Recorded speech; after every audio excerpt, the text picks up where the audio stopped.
Doctor Hemlal Waghani divisional bureau chief में पहुंचास।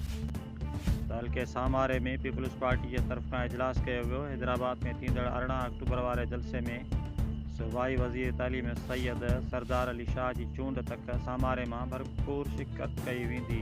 PP अगवान।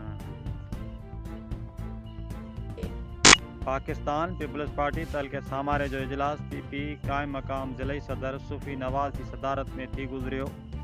18 अक्टूबर ते हैदराबाद में कारसाज के शहीदन के भेटा पेश करण लाइ थींदड़ जलसे में भरपूर शिरकत कई वेंदी। इजलास की शुरुआत तिलावत कुरान पाक सां थी।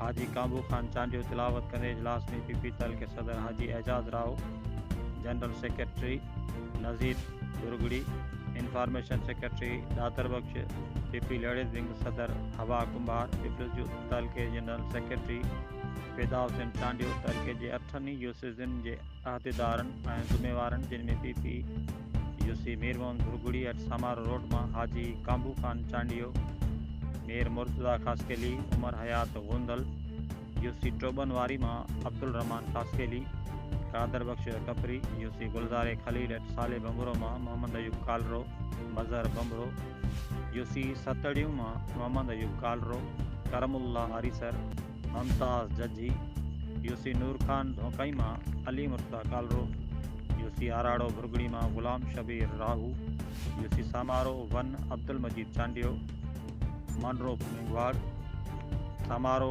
टाउन में सैयद रोशन शाट, बाबू नाचीज़, तलशुमल चेलानी, अशोक कुमार मेघवाड़, अब्दुल मजीद राजपूत ऐं ॿियनि शिरकत कई। इजलास में फ़ैसिलो कयो वियो त सामारे तलके जी हर यूसी में 18 अक्टूबर लाइ जियालन जूं बसूं भरिजी जलसे में वेंदियूं। इजलास के पीपी ज़िले सदर सूफ़ी नवाज़ खिताब कंदे चयो आहे भरपूर नमूने सां तयारियूं करियो। इंशाअल्लाह समारोह समेत सॼे ज़िले जी शिरकत सभिनी ज़िलनि खां वधीक हूंदी। इजलास के मौक़े ते शहीदन के एहसाले सवाब लाइ दुआ पिणु घुरी वई।